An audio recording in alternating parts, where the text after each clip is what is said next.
apostle of God, inceku kaNkulunkulu, the brother to me, uApostle P Manzini nomkakhe. Singabaqhubela nje izandla abangcwele kaNkulunkulu.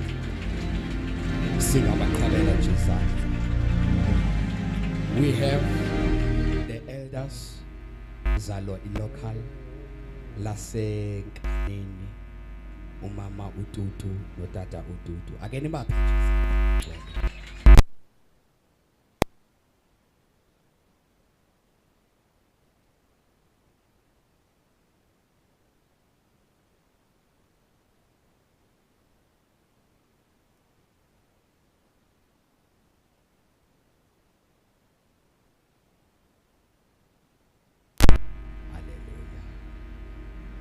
Ngizomphakamisa kodwa ke siyambulisa. Ngicela nibethele nabazalwana hamba nabo izandla. Zincane lezo zandla. Asibashayeleni izandla ezinkulu. Asibashayeleni izandla ezinkulu. Sibise. Walapha ke.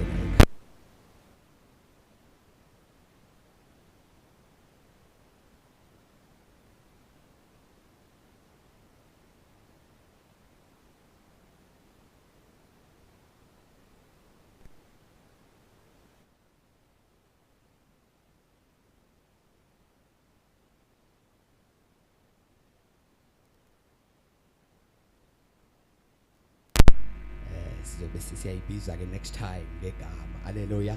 Siyayithanda ke nayo. Singashayela nje izandla ezinkulu. Kungabikho engimkhubayo eningambulisanga nenceku naye khona nabo bonke. Siyanithanda abangcwele. Haleluya. Singama nje ngeenyawo zethu. Ngiyacela nje ukukhuluma. Humbling myself before you, sime nje ngeenyawo zethu, so that sizokwamukela inceku kaThixo ezosishayeza izwi likaNkulunkulu namhlanje.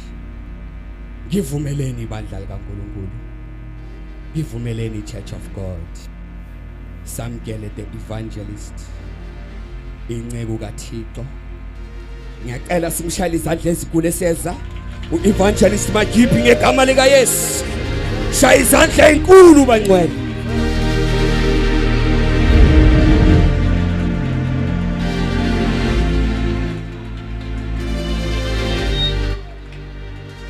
Jesu fanelwe ubukhosi yena owanqoba wasifela thina. Jesu fanelwe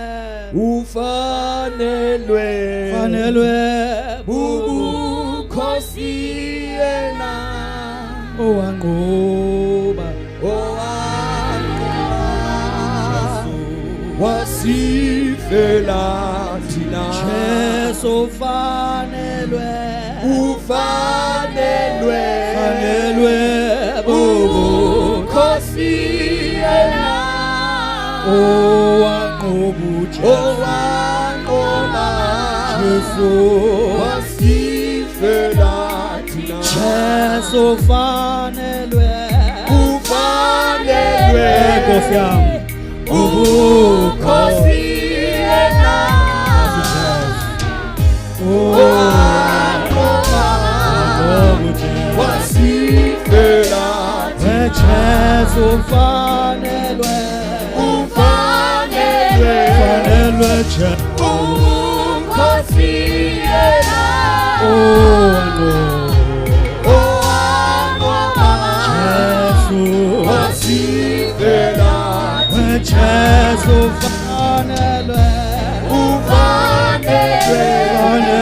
Jesu ubukhosi yena owanqoba wasifela thina. Jesu fanelwe Jesu ubukhosi yena Jesu owanqoba wasifela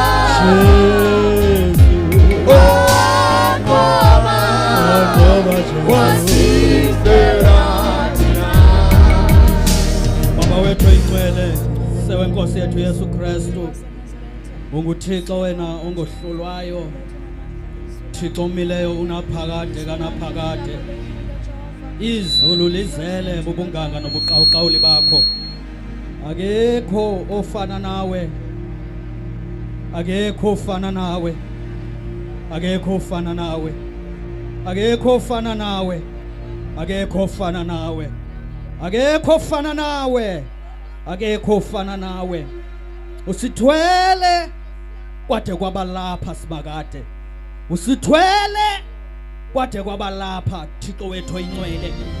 We pray Heavenly Father tonight uNkulunkulu namandla onke sesikhona endlwini yakho baba wethu namandla onke siphakamisa uzuko kuwe izibongo zikufanele Thixo wethu ingcwele sesihlangene ke Jehova Thixo wemikhosi silindele uva wena thethe wena Nkosi ngomkhonzi wakho Thixo wethu namandla onke. We pray egameni lika Jesu wasena we silence imimoya yonke ngendawo ekhutshweyo lo for umsebenzi kwindawo zobumnyama. We nullify that spirit, we nullify all spirits egameni lika Jesu waseNazaretha egameni lika Jesu waseNazaretha egameni lika Jesu waseNazaretha. Thatha indawo ke Jehova Thixo wemikhosi ube phakathi kwethu siyabulela kakhulu in the name of Jesus, amen. Singahlala phansi bazalwane. Hallelujah, hallelujah, hallelujah, hallelujah. Ngithathe ithuba ke ndibulise we host imvuselelo umpostile uKalo nomama wakwakhe ndibulise kwisifundisi sonke esikhoyo bonke abefundisi abapostile abavangeli obishop nje bonke nje ngokwetayitile zabo benzela bana ningalimali malibonke abalenkosi, amen. Ndibulise otata bonke, ndibulise omama bonke, ndibulise osisi nobhuti abantu abatsha ngelihle igama lenkosi yami Yesu Kristu sonke sithi amen. Ndibulise ne-worship team esiculela kamandi ngendlela emangalisayo ngelihle igama lenkosi yami Yesu Kristu, amen. Ndibulise no-keyboard player abenza inkonzo kaDavide yokudumisa ngelihle igama lenkosi yami Yesu Kristu. Ngicela sibethele nomfundisi izandla, sibethele o-keyboard player izandla, sibethele worship team izandla,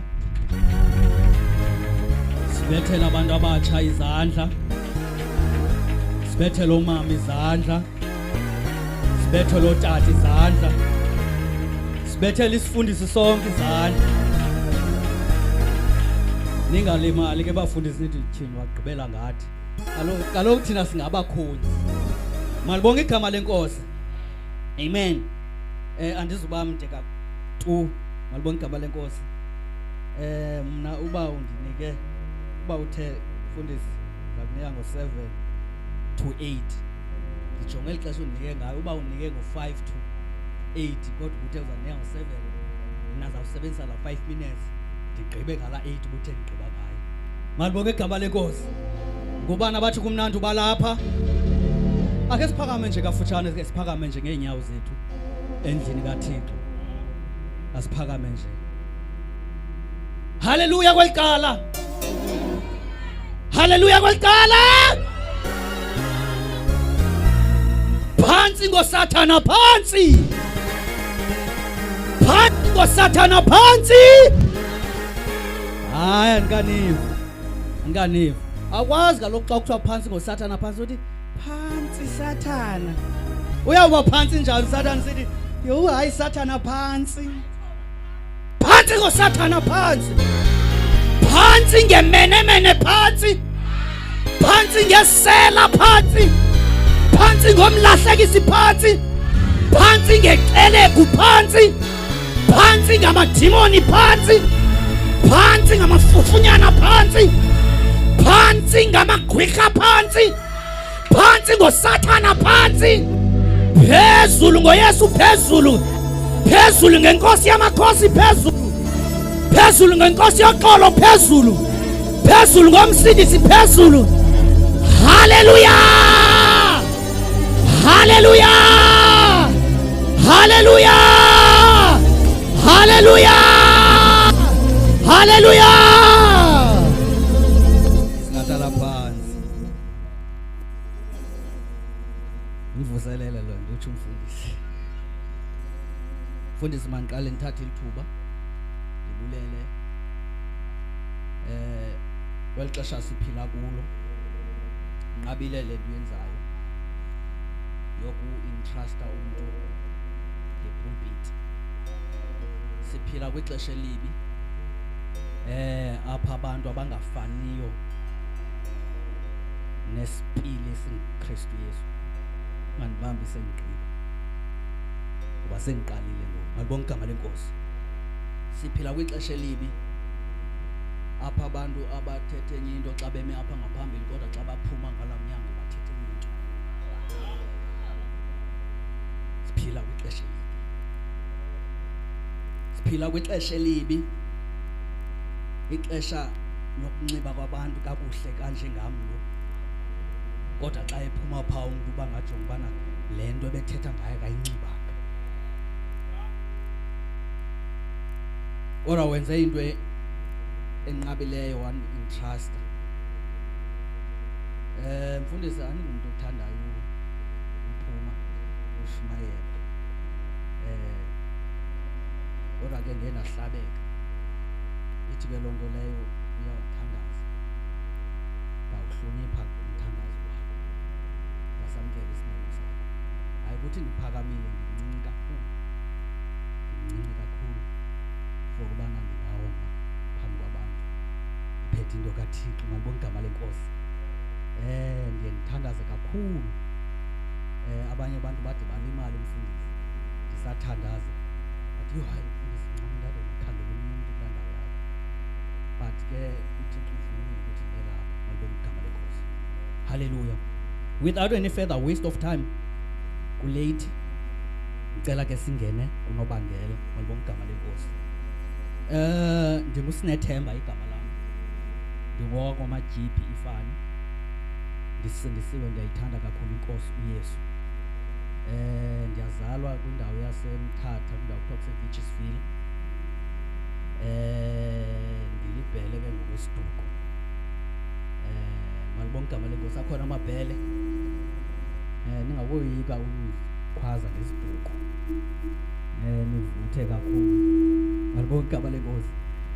Ngoba uMateyu noYesu uyalanda kuthiwa ubani wazala ubani wazala ubani. Uyazama uthuthu ukhangela. Malibonke igama lenkosi ilineage yakhe. Malibonke igama lenkosi. Hallelujah. Awukhonzi baphansi xa usithi libhele. Malibonke igama lenkosi. Ya, malibonke igama lenkosi. Hallelujah. Utsho nongubani uyona lo athi ndingumHebhere wamaHebhere. Ndiyamoyika ubani. Amen. Siyabingelela egameni likaJesu. Amen. Matthew chapter 15 verse 21.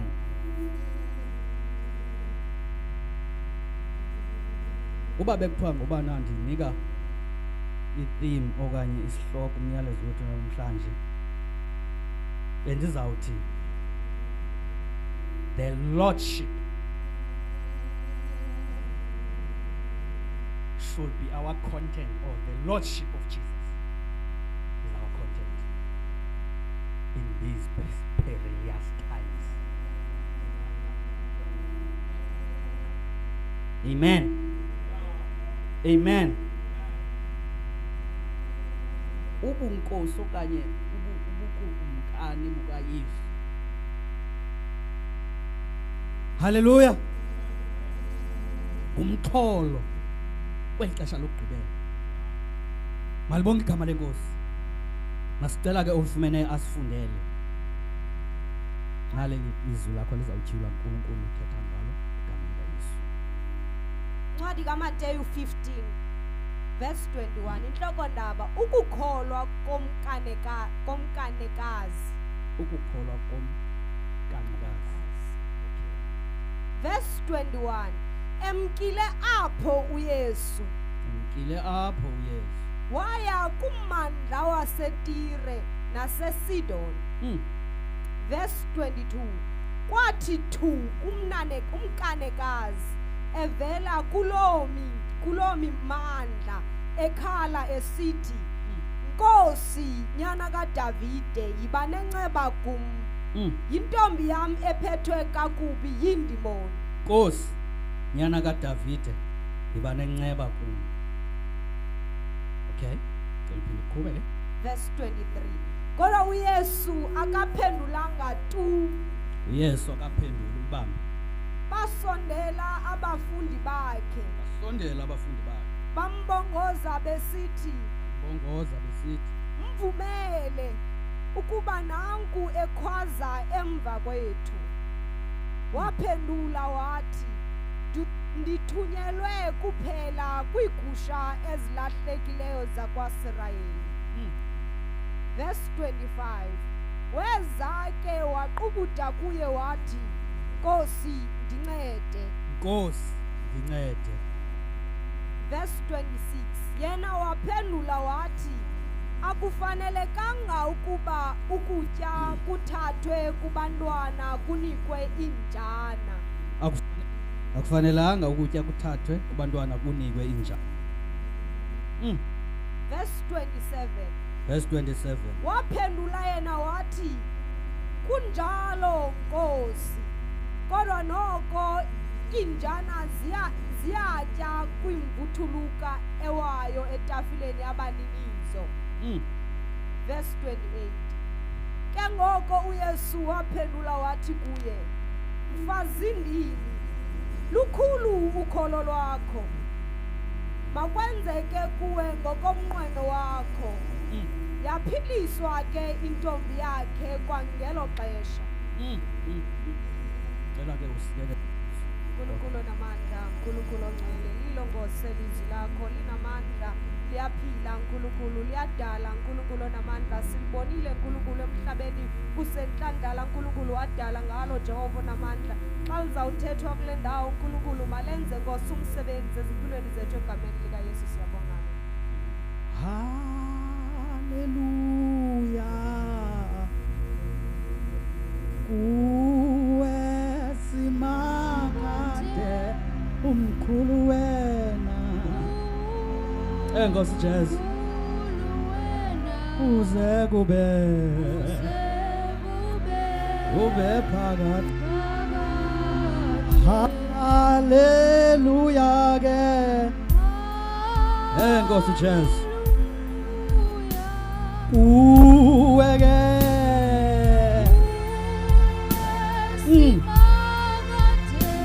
umkhulu wena Nkosi Jesu kuze ube phakathi. Haleluya. God uwege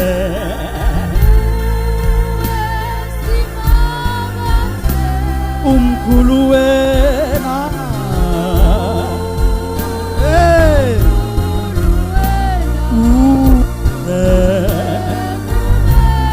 ube phakathi. One last time. Hallelujah.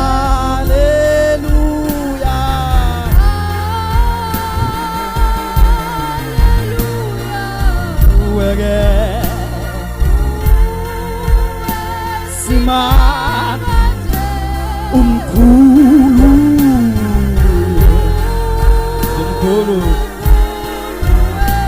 uze ube phakathi. incwadi lena sifunde kuyo incwadi ebhala nguMateyu. Uyibhala uMateyu njengabanye abafundi bakaYesu ababhala incwadi. Marko wabhala, uLuka wabhala, Yohane wabhala, ebhala no Petros wabhala, nongano engafundanga kodwa wabhala ngoba ke wabhalelwa. Lamadoda ayebhala anga when a man of God ecacisela abantu bana kanye abantu ngubani kanye uYesu, bani kanye uYesu. Wayenga uMateyu wayengacaciseli uhlobo lwabantu abathile okanye basibeka ngokwelanguage yanamhlanje. Wayengacacisela amabhelo okanye okradebe okanye abantu basekhaya elitsho okanye abantu basemfuleni okanye abantu basedef. Wayebhala exelela abantu bonke esithi ndihambile nayo le ndoda njengabanye bebehamba nayo. Ndathi apha ekuhambeni kwam nayo le ndoda lena kwakuba khona ixesha mfundisi apho kwaba khona umfazi othile. Andithi babebhala no Yohane babhale bona baxa beqalayo ubhala bamqala uYesu bemazisa mfundisi bemazisa divinely bemxela uYesu engekabi kwisimo senyama. Uba uMateyu ke ngokena ndiyamthanda uMateyu, ndiyamthanda uMateyu because uMateyu xa qala yena ubhala umlando uYesu kuDavid. Ngamanye amazwi nangona uMateyu eze nalo myalezo nje but itolo lakhe aliphumanga apha ekhaya lijongile. Xa ndithetha ngasekhayeni kwakho uMateyu ndithetha ngamaJuda. AmaYuda ayelindile elinde uMesiya. AmaJuda lelindile elinde umuntu ozoguqula isimo se-economy yela xesha. Elinde umprofeti, elindile but apha ekulindeni kwamfundisi AmaJuda alibala ubana lo muntu amlindileyo ufikile. Ngicela uphinde apha enkanini, ngicela uphinde ndithi babelindile abantu belinde umuntu ozobakhulula kwiingxaki zabo.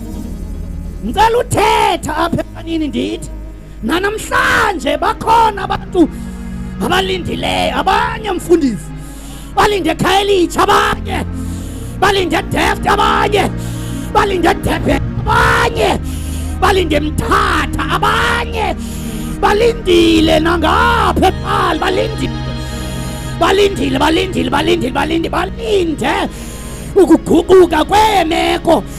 Abanye balinde ezindlini zabo, abanye balinde emisebenzini, abanye balinde emitshatweni. Abantu balinde ukuguquka nokutshintsha kweemeko zabo.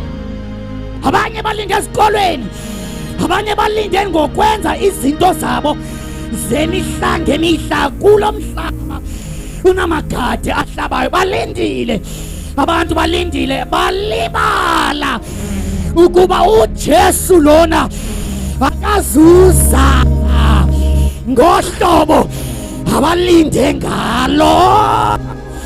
Ngicela umemezela mhlawumbi umjonge uba uzawuthi qhinga lamnyango. Hayi nothi ngadla igwala lamadwala ikhathaphila awe lamaqhawe uyakwazi ungena iminyango ivaliwe, angene festele evaliwe, angene nabantu bevalile ngoba abantu nabo bayazama ukuvala balibala babavalela indoda yamadoda igcwala elimiyo ikhatha phila insimbi edla ezinye insimbi uJehova nisi Jehova Tsikeni Jehova Balperazim indoda yomlilo ebantakwe nindiva abantu babili Andazo mfundisi unganishintshela ngilale mic uniphihlele nje ibhethi mfundisi ngiyeva ngathi liyangishiya ngoku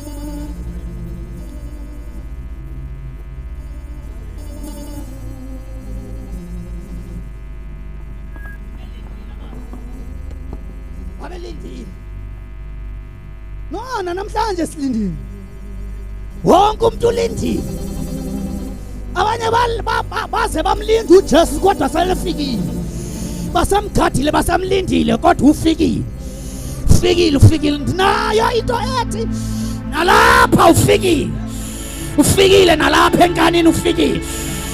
enkanini ufikile xa efikileyo uYesu akabuzi mntwini athandisi mntwini ufika ngexesha singalindelanga athini afike yena uYesu xa efikileyo uYesu uzobona abantu besenza izinto ezi-extraordinary athi hayibo ndiyamazi umfundisi uMadoda hayi nguye lona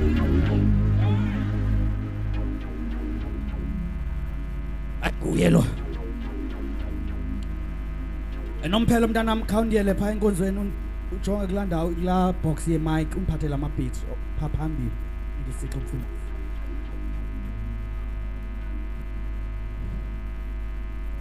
umethi abhala sesenza uhlala phansi ubhala selecacisa ecacisela abantu esithi ebantu le ndoda bekade silindile ifikile bendiyi-tax collector bengiqokelela irhafu ndiyifune ebantwini abantu bengathandi bethanda kodwa ndiyikhangela irhafu kodwa hayikhona ndibabonile abantu ngaphambili ndababona abapriste ndababona oobhishop ndazibona i-elders kodwa le ndoda lena ifikile bantakwethu xa singena kwesi scripture sanamhlanje ithi ibhayibhile yethu uJesu wahamba waze wafika kwindawo ethile xa efikayo kule ndawo man of God ufika kukhona umama othile ogulelwayo lo mama njengoba egulelwa nje lo mama lo mama yagulelwa lo kodwa uza kuYesu emlanda uYesu ngokomYuda yolonto athi nyana kaDavide ndenzele inceba ndiyamthanda Yesu athini yamfundisa uYesu akamphendulanga xa eladwa ngobuYuda andiva ngicela ukwenzela ndithi abantu namhlanje Yesu ngohlobo lo mama awemazi ngalo uYesu bamazi ngohlobo olungelulo uhlobo okufanele ba uYesu imvana kaThixo ethwala isuse isono sehlapha okufanele ba waziwa ngalo abanamhlanje bamazi njenge-miracle worker abanamhlanje bamazi njenge-breadwinner no akuyongxaki ukumazi ngolo hlobo abanamhlanje bamazi njengomphilisi abanamhlanje bamazi njengomqeshi emisebenzini lo mama yena wamazi Yesu yena wamazi njengomuntu angaphilisa umntana wakhe ngamanye amazwi uYesu lona wamqonda njengomuntu ongumphilisi mfundisi bapha abantu kwesisikhathi abazodlula kwi-miracle worker, badlule kuYesu ozane zonke, badlule kuYesu ozane imisebenzi, badlule kuye ngoba kunexesha uYesu angaphenduliyo ngayo. Hayi ukuba isonka asikho, sikhona into nayo usajonge ukuba uzomkhonza na. Xa isonka singekho uzomkhonza na. Xa ungaphili uthandaza uzomkhonza na. Xa ungaqeshwa abanye beqesha phambi uzomkhonza na. Xa abanye betshata bakushiye uzomkhonza na. Xa imali ingekho abanye bebala imali uzomkhonza na. Abanye bemshiya uzomkhonza na. Xa abanye bembekele cale uYesu uyakhonzwa, kudlulwe ekubeni uyaphilisa, kudlulwe ekubeni isiliveri negolide zezakhe, kudlulwe kubuvangeli, kudlulwe ebufundisini, kudlulwe ebupostolweni, kukhangelwe uYesu njengenkosi. Shata lapha gothosi, njengenkosi, njengenkosi. Akaphendula uYesu ngoba uyazazi he is way beyond a healing man. Udlulile kulo dimension. Ndiyamthanda othethayo nobhalayo okanye uJesu uthi abalandela nabaleqa imimangaliso ngoobhapha apha elukholweni. Baphi abantu abazodlula bangene kwi-maturity ebudaleni bamkhonze uYesu? Imali ingekho bamkhonze uYesu, abahlobo bebashiya bamkhonze uYesu, abalingani bemka bamkhonze uYesu, bebodwa.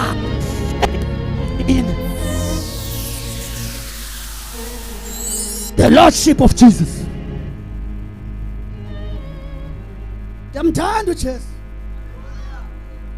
ndiyamthanda uJesu mina. I love Jesus. Akaphendula. Ingaba bakhona abantu abathi sikhe samkhwaza akaphendula, sambiza singadlanga sono, siphila ubungcwele akaphendula, salamba sazila ukudla akaphendula, sadlula lapho ngoba into yethu ingaphesheya kwezinto asenzela zona. Sikhangela ukumkhonza, siyamkhonza in the worst of circumstances. We serve the Lord. Siyamkhonza kwingcingo, simkhonza uJehova.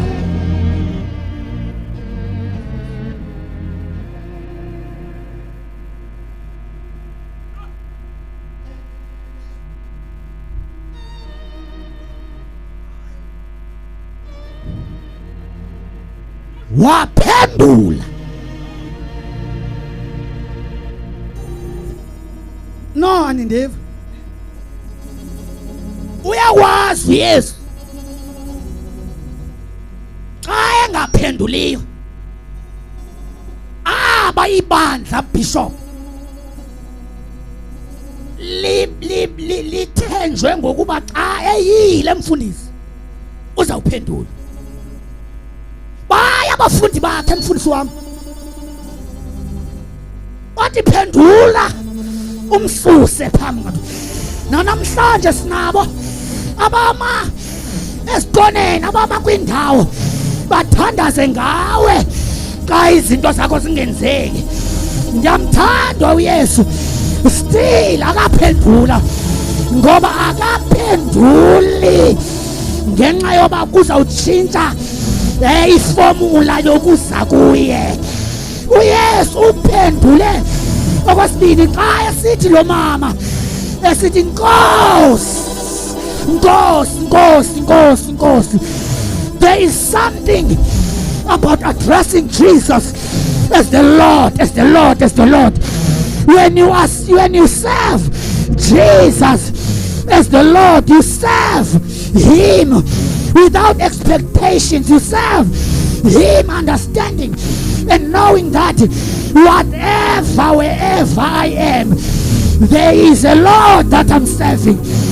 Waguquka uYesu, wayinceda, walinceda ligqiyazana, wayinceda le ntwazana, wawumnceda lo mama, because lo mama lona wamazi uJesu njengenkosi. Abamaziyo uJesu njengenkosi bayamkhonza, noba umfundisi ubanyathele enkosini bamkhonza, bangaphumi ngalamnyango. Why? Because bayamazi uJesu njengenkosi. They bear this character in them, that they are servants of the Most High God. They are servants of the Most High God. They bear a light of the Lordship of Jesus. They are kingdom-minded people. Waphina abantu kweli xesha lokugqibela abazovuka ebusuku, abantu belele bathi wena uyinkosi, uyinkosi, uyinkosi, uyinkosi, uyinkosi. Nguye inkosi yenkosi, nguye idwala lamadwala, nguye iqhawe lamaqhawe. Ndimvile uPawulos ethetha esithi I am not ashamed of the gospel of Christ, for it is the power of God unto salvation to them that believe. That is the same power that attracted Jesus to this woman, because this woman believed.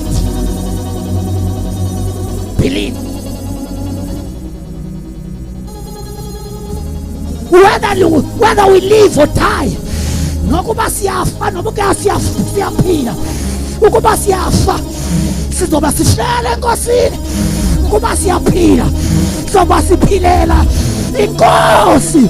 Whether we live or die, noma yeyiphi, we are ready to die for the Lord. We are ready to die for the gospel. We are ready to die. Sikulindele ukufa mfundisi for indaba ezilungileyo. Sikulungele ukuhletshwa for indaba ezilungileyo. Sikulungele ukuphulukana namarhamente for indaba ezilungileyo. Bapha abantu abazodlula bamazi uJesu. Athi uTumethi xa ethethayo, kuba wathi uPawulos xa edela ibhale uTumethi, kuba oku kuhle kwamkelekile emehlweni akhe uThixo umsindisi wethu, ongabonke abantu bangasindiswa bafikelele, bafikelele, bafikelele, bafikelele ekuyazini inyaniso. Nguye inyaniso.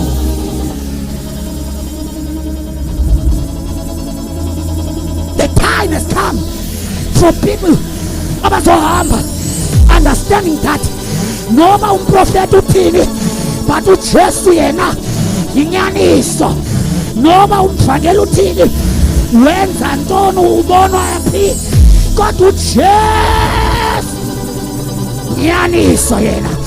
Nguye indlela, nguye indlela andiyazi indlela oyikhangelayo ebomini bakho uJesu nguye indlela akayondlela kha indlela yendlela zonke khangela yena uziyeke zinye ewe zinhle ziphangalele but awukhangele phikotha uYesu phakathi kwentombi uphikotha uYesu phakathi komama uphikotha uYesu phakathi kotata ukhangela uYesu phakathi kwabafundisi eKapa wena wohluke ngoba you are looking for Jesus, the perfecter of our faith. Asiphakame sibene nyawo. He's great in battle. There is no power in hell. Akukho mandla noba asuka phansi kwamanzi emkhathini noba uvela kweyiphi indawo anomelana nawo lamandla.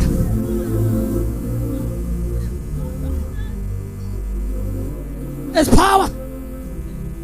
Don't ever underestimate the power of God. This one time, ngapha eFishhoek, ngihleli pha for days. Ngisile ukudla ngithanda sentabeni. Dry fasting for many days. Afika amagqwirha. Afika amaphambi kwami. Andiphikota andikhangela. Athi uphilo. Ame phambi kwami.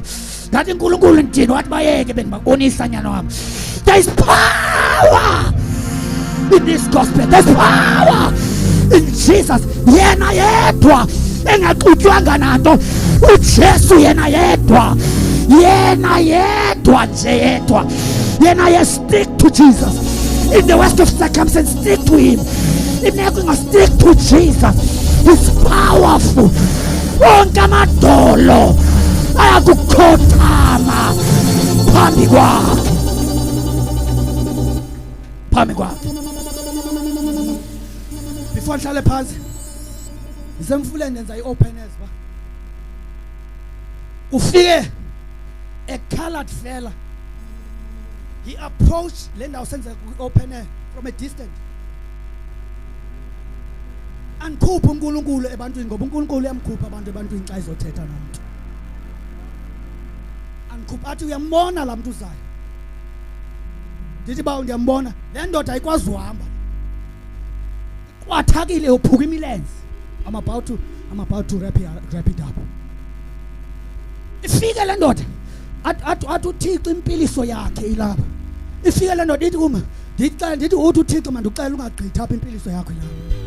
Athi you don't understand, pastor. Athi I was working with machines. A machine cut yasika umlenze wami. Yawukhawula. Ziyakhawula imithambo. Xa ukhawuke imithambo unomini.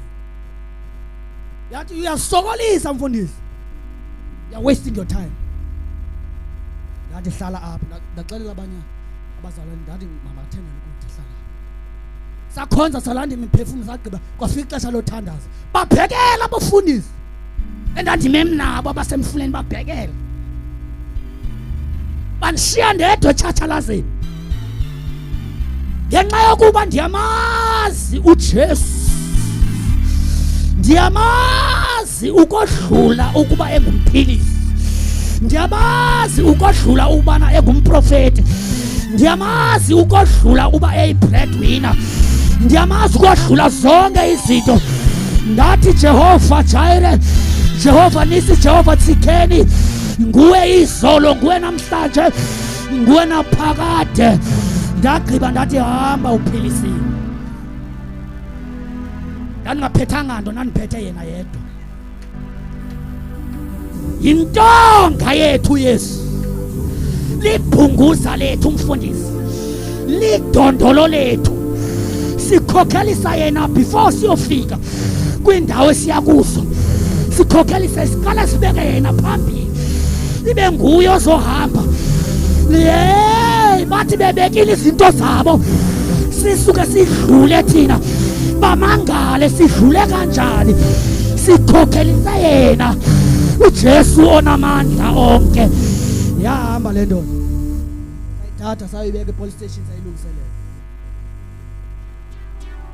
ayinika inamba yayo ndathi uJesu kuphilisile yadlula inyanga zaqengelela kwafika omnye wabantwana babe umthengela into etyiwayo tata la tata wamthandazela ngalami ndimbonile baleka ehamba apha emfuleni ebaleka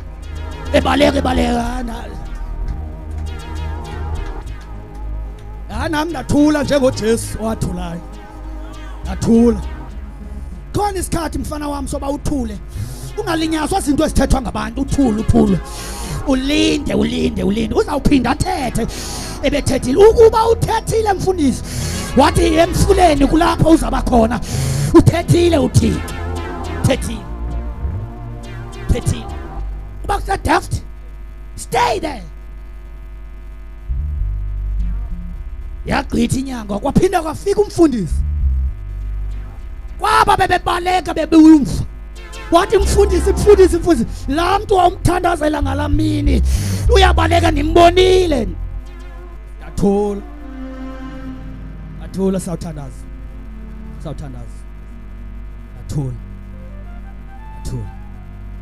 the third time there's something about the third time ndambona ngokwami ebaleka ndathi nangu uyabaleka uyahamba emfuleni nasuke ndathetha ndathi ufanele ukubongwa Jehova ufanele ukubongwa Jehova ndathi phakathi koThixo emagumbini amano omhlaba akekho fana noThixo wethu akekho bangangamboni kona okwesichathana but uyaphila uYesu yena yedwa uyaphila unamandla uJesu yena yedwa wahlatshwa waphisa wahlatshwa waphuma igazi walila uJesu wabethelelwa ukuze abantu bakhululeke kumatyathanga esono wenje uJehova ukukuthanda kwakho wancama unyana wakhe ukuba afele izono zethu ozothandaza mfundisi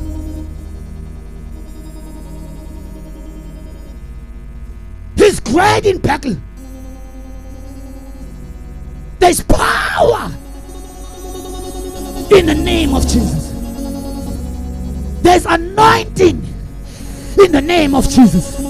There's resurrection in the name of Jesus. He is beyond the law, Jesus. Uyadlula kumthetho uJesu akhangela ubulungisa. Indoda yobulungisa uJesu. Indoda yamandla uJesu. Indoda yomlilo uYesu. Indoda engaxakwayo ababamkeleyo banobomi bobunaphakade.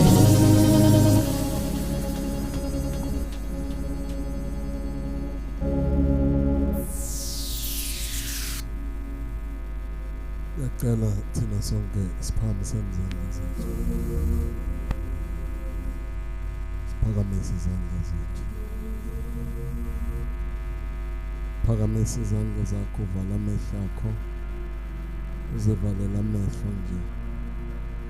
Just to connect with God and allow your soul to connect with Him. Vumele umoya wakho ube connected noNkulunkulu. Vumele uphakamise izandla zakho. You know your life. Uyazazi wena ukuthi kangakanani empilweni yakho yokukholwa. Ikupho kuhamba kahle, ukupho kungahambi kahle.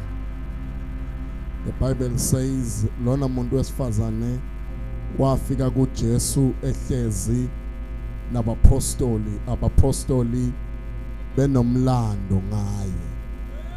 Njengoba banomlando ngaye kuningi abakade bengakuthetha ngaye, kodwa uJesu umangaliswa into eyodwa. Umangaliswa ukuthi uyakholwa. Uyakholwa.